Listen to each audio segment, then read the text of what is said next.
Have you ever wondered if King Arthur, the legendary king of Britain, was a real historical figure or just a product of folklore and mythology?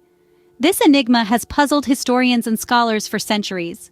King Arthur is a central figure in the medieval literary tradition known as the Matter of Britain. He's often depicted as a heroic leader rallying the post-Roman Britons in battles against the Anglo-Saxon invaders in the late 5th and early 6th centuries. Yet most historians do not consider him a historical figure. Instead, they view him as a character born out of Welsh mythology and folklore. This figure of Arthur didn't just stay within the boundaries of Britain.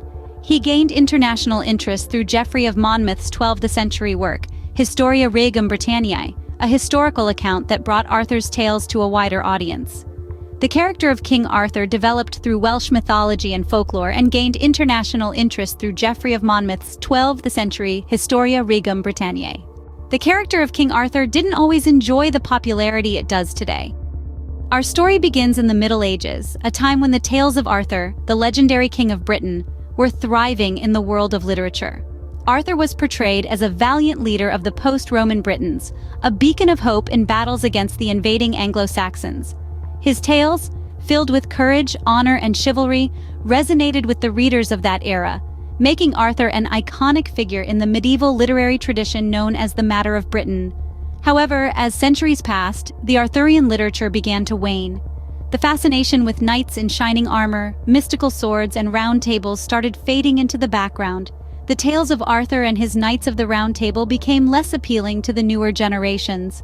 Arthur's presence in the literary world began to diminish, his tales relegated to the dusty shelves of antiquity. But like a phoenix rising from the ashes, Arthurian literature experienced a resurgence in the 19th century. The character of Arthur once again captured the imagination of readers worldwide. His stories were dusted off, rewritten, and reimagined, breathing new life into the legendary king and his knights. Arthur's tales of bravery and honor found a new audience, rekindling the love for Arthurian literature. However, the historical basis for King Arthur is a topic of intense debate among scholars. Some argue for his existence, citing entries in the Historia Brittonum and the Annales Cambria. These texts, they claim, provide substantial evidence of a historical figure upon whom the Arthurian legend is based. But every coin has two sides. Recent studies have begun to question the reliability of these sources. Critics argue that these texts are not sufficient proof of Arthur's existence. They suggest that Arthur could be a fictional hero of folklore or a half-forgotten Celtic deity credited with real deeds. With scarce historical documents from the post-Roman period, a definitive answer remains elusive. While some argue for his existence based on entries in the Historia Brittonum and the Annales Cambria, recent studies question the reliability of these sources.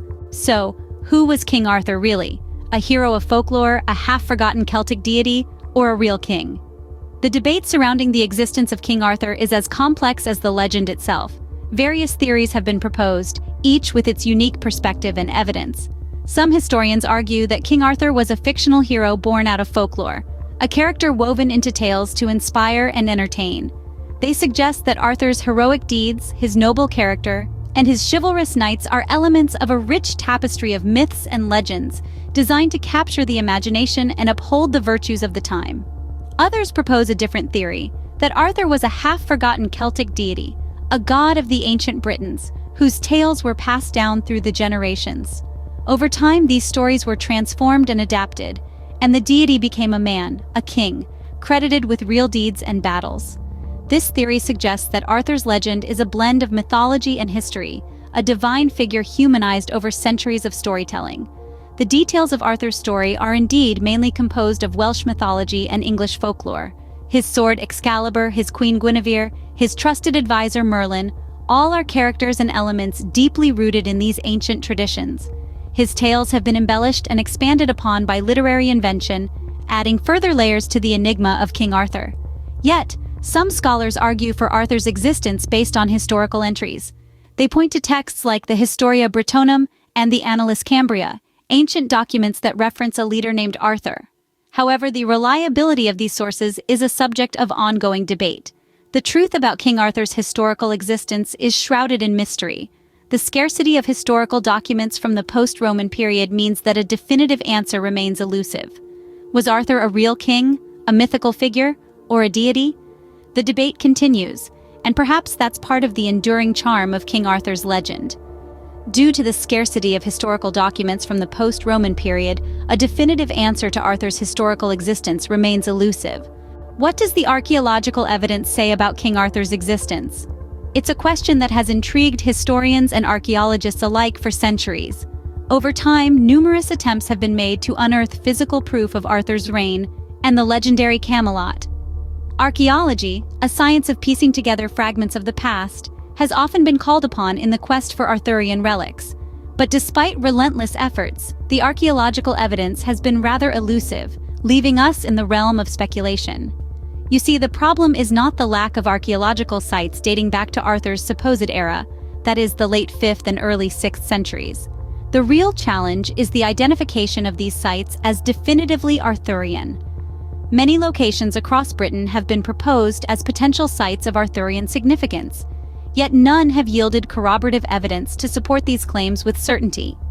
Moreover, the scarcity of historical documents from the post-Roman period further complicates matters. In the absence of concrete historical records, archaeologists are left to interpret artifacts and ruins, which, by their very nature, are open to multiple interpretations. This lack of definitive evidence has led some to question the historical basis of King Arthur, suggesting he may be more myth than man. But the absence of evidence is not necessarily evidence of absence. It's possible that material traces of Arthur's existence are yet to be discovered, or perhaps they've been overlooked or misinterpreted in the past. After all, archaeology is a continually evolving field, with new techniques and technologies offering the potential for fresh insights.